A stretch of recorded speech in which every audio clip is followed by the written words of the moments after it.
तो 2 दिसंबर को RRB group D की परीक्षा हो चुकी है।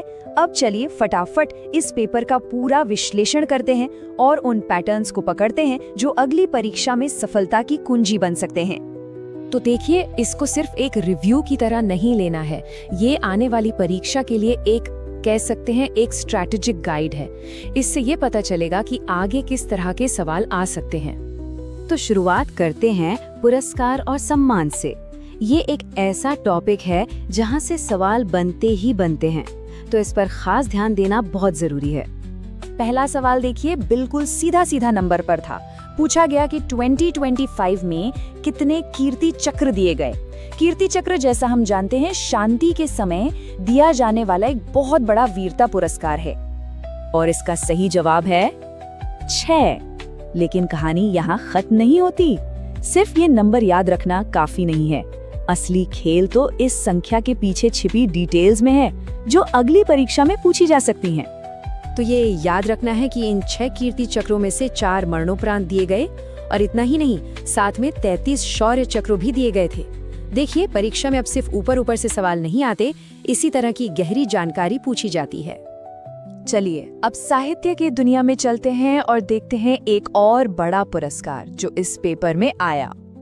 और ये सवाल बहुत ही शानदार है। इससे पता चलता है कि एग्जामिनर सिर्फ विजेता का नाम नहीं पूछ रहा, वो पूरा कॉन्टेक्स्ट जानना चाहता है। जैसे लेखिका थी बानो मुस्ताक, जिन्होंने ये किताब मूल रूप से कन्नड़ में लिखी और इसका अंग्रेजी में अनुवाद किया दीपा भास्थी ने। ये दोनों नाम इम्पोर्टेंट है। अच्छा, अब बात करते हैं करंट अफेयर्स की। जैसे हमने अवार्ड्स में देखा, यहाँ भी एक ट्रेंड है और वो है सवालों के रिपीट होने का। इस पर खास ध्यान देना होगा। ये सवाल चौथी बार आया है। इसका मतलब साफ है, दोहराव या रिपीटिशन एक बहुत बड़ा पैटर्न है। कुछ सवाल बार बार पूछे जा रहे हैं और इनको रट लेना सीधे सीधे नंबर दिला सकता है। और ये रहा वो रिपीटेड सवाल, खेल जगत के बहुत ही प्रतिष्ठित अर्जुन अवार्ड के बारे में। तो सही जवाब है ज्योति याराजी और अन्नू रानी। इन दोनों नामों को दिमाग में बिठा लीजिए, क्योंकि ये फिर से पूछे जा सकते हैं। चलिए अब जरा बायोलॉजी की तरफ चलते हैं। यहाँ पर भी अगर बेसिक कॉन्सेप्ट्स क्लियर हैं और रिपीटेड सवालों पर नजर है तो एक अच्छी खासी बढ़त मिल सकती है। और देखिए, यहाँ भी एक रिपीटेड सवाल मिला। ये सवाल था एंडोप्लाज्मिक रेटिकुलम यानी ईआर के बारे में। इन दोनों में फर्क बहुत सीधा सा है।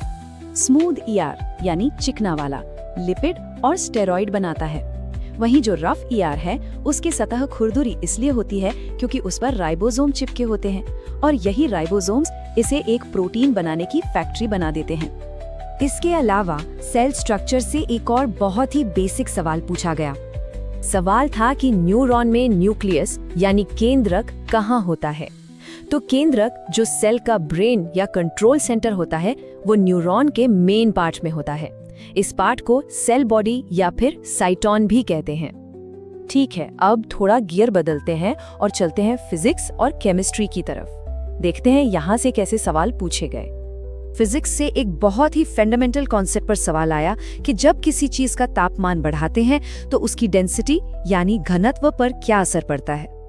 तो जवाब है घनत्व कम हो जाता है। अब सवाल है, ऐसा क्यों होता है? देखिए, जब हम किसी चीज को गर्म करते हैं तो वो फैलती है, मतलब उसका वॉल्यूम या आयतन बढ़ जाता है, लेकिन उसका मास यानी द्रव्यमान तो उतना ही रहता है। और डेंसिटी का फॉर्मूला क्या है? Mass upon volume. तो अगर वॉल्यूम बढ़ेगा तो जाहिर है डेंसिटी कम हो जाएगी। अब केमिस्ट्री से एक बिल्कुल क्लासिक केमिकल रिएक्शन का सवाल देखते हैं जो पेपर में था। तो होता क्या है? ये एक डबल डिस्प्लेसमेंट रिएक्शन है जिसमें आयंस अपनी जगह बदल लेते हैं और इसका नतीजा बहुत मजेदार होता है। एक चमकीला पीला सॉलिड बनता है जिसे हम लेड आयोडाइड कहते हैं। और आखिर में चलिए टेक्नोलॉजी और डिफेंस से जुड़े कुछ जरूरी सवालों पर भी एक नजर डाल लेते हैं। यहाँ 2 बातें याद रखने वाली हैं। पहली, मत्स्य सबमर्सिबल, जो भारत के डीप ओशन मिशन का एक बहुत अहम हिस्सा है और ये 6000 मीटर की गहराई तक जा सकती है। और दूसरी चीज, ऑपरेशन सिंदूर, जो पहलगाम हमले के जवाब में की गई एक बड़ी सैन्य कार्रवाई थी। तो इस पूरे विश्लेषण से हमने क्या सीखा? सबसे जरूरी बात, रिपीटेड सवालों पर फोकस करना है। सिर्फ फैक्ट्स नहीं, उनके पीछे का पूरा कॉन्टेक्स्ट समझना है। अब असली सवाल ये है कि इन पैटर्न्स को जानने के बाद तैयारी की रणनीति में क्या बदलाव आएगा।